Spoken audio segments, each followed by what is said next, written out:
I am a 35 years old female, a musician, playing gigs and at an orchestra as a violinist. Rehearsals just resumed, so orchestra is my main source of income. ATM. My sister, she's 26, is a social worker, working 3 days a week, so minimal income, but she adores her job. I live in a small 2-bedroom apartment, both rooms around 9-10 square meters. Using the second room as a practice room / storage for my instruments, 3 violins, 2 guitars, a digital piano, a small drum kit, and other stuff. 4 months ago my sister broke up with her BF and I offered her my spare room, temporarily. I moved most of my stuff to the living room so I could fit a small bed in there. Sis moved in, but she asked me to move more stuff to the living room. I moved pretty much everything sans the piano, to the point where the living room became uninhabitable. Then she started complaining about my violin playing, saying it gave her headaches. I told her I couldn't stop the daily practice without risking my only steady income. The arguments got worse. She told me to play only when she wasn't home, but with her work schedule I couldn't afford that. I tried switching to the electric violin, but even that can be pretty loud, so it didn't help. Several times I reminded her this was only a temporary arrangement, but she didn't seem to hear me. 2 weeks ago I arrived home to finding my piano in the bathroom, near water and humidity, because my sis needed the space for her new double bed. When I told her she can't SRSLY expect me to store my piano there, she said, "Yeah, you will just have to sell it, I guess." I got so mad I told her she has 7 days to leave, but she didn't take me seriously. For a week I only talked to her to remind her how much time she has left, but she always laughed it off, told me to stop acting like a crazy person. When the deadline came I boxed up all her stuff while she was at work, booked an Airbnb bedsit close by and drove her stuff there. She was livid but couldn't do anything but take her new keys and stay there. The following week she kept calling me with an increasingly apologetic tone, saying she shouldn't have moved my piano or bought a bed. She promised she would put more effort into finding a new place. And by the end of the week I considered most of our issues at least addressed, so I drove to help her move back. But when I was carrying the first box down, she went, "I do hope you will at least stop with the violin this time." I absolutely refused to take more of that F******ing violin. I dropped the box, wished her good luck and left. Now, 2 days later, on one hand it feels like a huge overreaction to leave my own sister literally homeless because of an argument about the violin. I know she cannot afford to stay there, but on the other hand I have no plans to allow her back here, because I feel she would just continue crossing boundaries and never leave.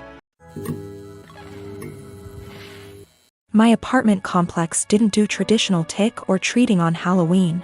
Residents were advised to set out pre-packaged individual candy bags on their patios / front door areas if they wanted to participate, but the traditional knock on door, physically hand strangers candy was not permitted. So, Halloween comes and the kids are all dressed up and each building has a scheduled time where the kids go door to door. I ended up having to work late, so my neighbor offered to walk my kids around with hers at our building's scheduled time. About 45 minutes later my kids came home with a small bucket of candy. 6 little goodie bags each from individual apartments that participated. Everything was fine. And my kids didn't say anything weird had happened. They were just excited to eat candy once they got home. The next day I took my kids to the park directly across from our apartment complex. My neighbor was there with her kids as well. The kids were playing and she took out one of those individual goodie bags with candy in it from her purse and started to loudly rummage in it. She ate several pieces of candy and my daughter eventually noticed. Ran up and asked if she could have a piece, and my neighbor responded, "Nope, this is my tax candy. Remember that this was my reward for taking you trick or treating last night." I was a little weirded out by that statement and asked what she meant. She said that since she is the one who had to take the kids out, she took 5 bags from each of my kids as a tax. Her son then chimes in and said, "You only took 2 bags from us." She responded with, "But I'm your mom. I was doing OP a favor so they get a higher candy tax." I was thinking about how to respond when I noticed that she was holding a Starburst candy and decided to just smile and nod and go back to watching my kids. I let her continue to finish off the bag of candy and then said, "Hey, aren't you vegan? You know a lot of those candies are made with animal products, right?" I explained what gelatin was and how a lot of those candies are made with it. She was horrified, Googles it, and then told her kids that they were leaving. She said something about how she was going to be sick and stormed off. Now she's giving me dirty looks every time we see her and won't let her kids play if she shows up at the park and we are there. My husband thinks I'm an asshole cause I should have either not said anything about the gelatin or said something right away when I noticed. I don't think it's my job to tell a vegan what is and isn't vegan though, and she deserved it for stealing candy from little kids. When we got home from the park after the gelatin incident, I sat my kids down and asked why they didn't tell me that the neighbor took half of their candy. My oldest kid is 6 and my youngest kid is 4. 6-year-old explained that as they went door to door during their designated trick-or-treating time, she would have my 4-year-old grab 2 bags instead of 1 from each apartment for the majority of them. She explained it to my kids that they were grabbing extra bags for her to be handed over at the end as taxation. So either freaking way she was directly taking candy from my kids or taking candy from other kids through mine. As for the authenticity of her vegan sim, I may have exaggerated when I said super vegan when I first posted this. She claims to be vegan and is very in people's faces about the benefits, etc. It's 100% about the health side. She brags about veganism curing cancer, diabetes, even some mental health issues. I have never once heard her talk about the benefits for animals. She also sells herbal tea products, customized gym clothing, etc. So she totes a pretty big vegan lifestyle. If that makes sense. Now for the gelatin. She knows what gelatin is, she knows what it's made out of, she knows that there are obvious things that she can't eat.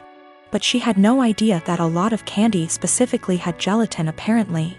When I told her that they had gelatin in it, she knew what gelatin was but Googled the candies to see if I was correct. I think she is either really dumb or she eats non-vegan stuff all the time when no one's watching, and had to pretend to be horrified about it at this point. Cause a lot of you guys have pointed out that you literally can't be vegan and not know these things. I'm not vegan, I'm not even freaking vegetarian, and I know these things.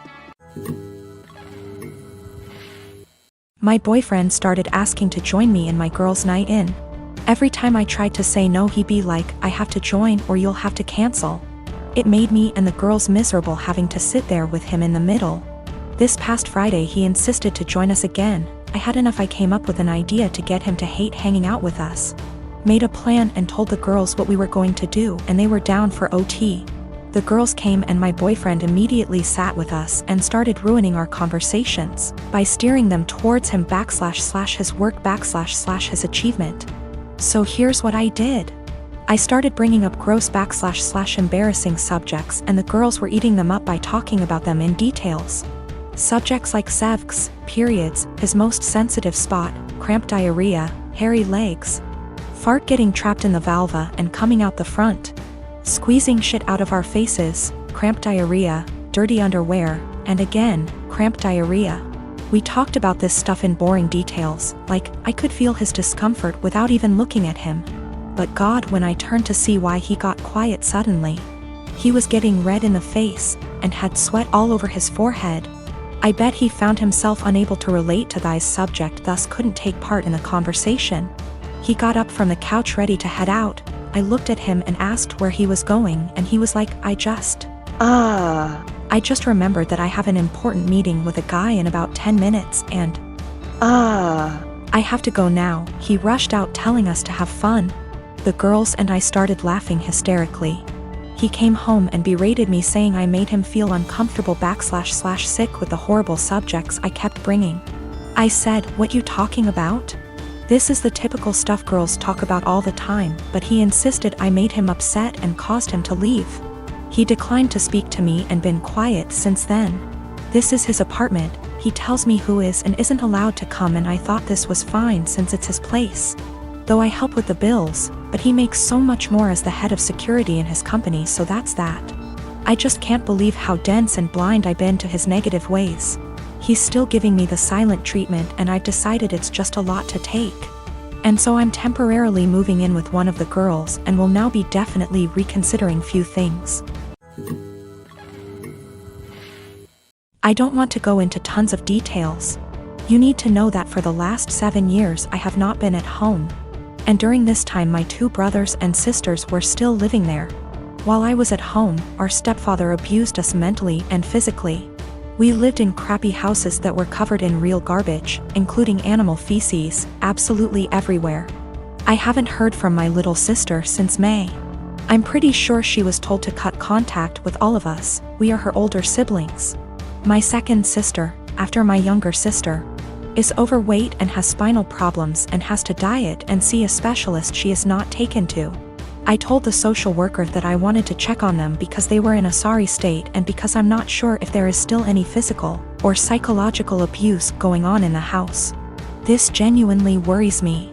I told them what happened to us, hitting walls, throwing things at us, swearing, belittling our character, etc. And told them repeatedly that I really just want to know what my younger brothers and sisters are not the same living conditions as they were. My husband supported me during the call and agreed that it was the right thing to do. All my siblings discussed this beforehand, except for my older sister, who moved out before things got bad, and the 2 who live in the house. We all agreed that this would at least let them know they were being watched and we weren't just disappointed in them, and maybe my mother and SD would keep the house clean nose, etc. CPS contacted my mother very quickly. Much faster than I expected. I mean within 3 hours. After that, my older sister, who lives far away and hasn't contacted me for months, calls and she gets mad at me because she knows I called. I didn't deny anything and just said, if they have nothing to hide, then they have nothing to worry about. It will all be over pretty quickly, to which she replied, what if it doesn't? If they are taken away? I said, I hope it doesn't come to that, and if it does, it's not on me. I didn't harm them. I didn't leave animal excrement around the house. I asked, would you let your children live the way we lived? She didn't answer. I asked again and she said, no. I'd keep a decent house, but it's not your job to tell someone else how to parent. I said, okay. So, if that's all, why did you call? I think we're done. She told me that we all need to get over what happened to us and move on. She left long before the violence started and she wasn't around, regardless of my personal experience. I can't help but feel like I did something wrong. I have limited contact with my mother because of her husband, and she denies that any of us have ever been abused. My sister asked, why don't you just come in and see the conditions? I told her, I can't be around my stepfather. I refuse to expose myself to this negativity again. Even though my husband and siblings agree that it was the right thing to do, I still can't help feeling wrong because of it. Like it wasn't my place. But if it wasn't my place, then whose was it? I really would like a third-party opinion on what I did. Am I wrong in reporting my family? Honestly, should I have just kept my mouth shut? I don't mind if I don't have any contact with my mom or older sister. They don't even know that I'm almost 4 months pregnant because we don't talk very much.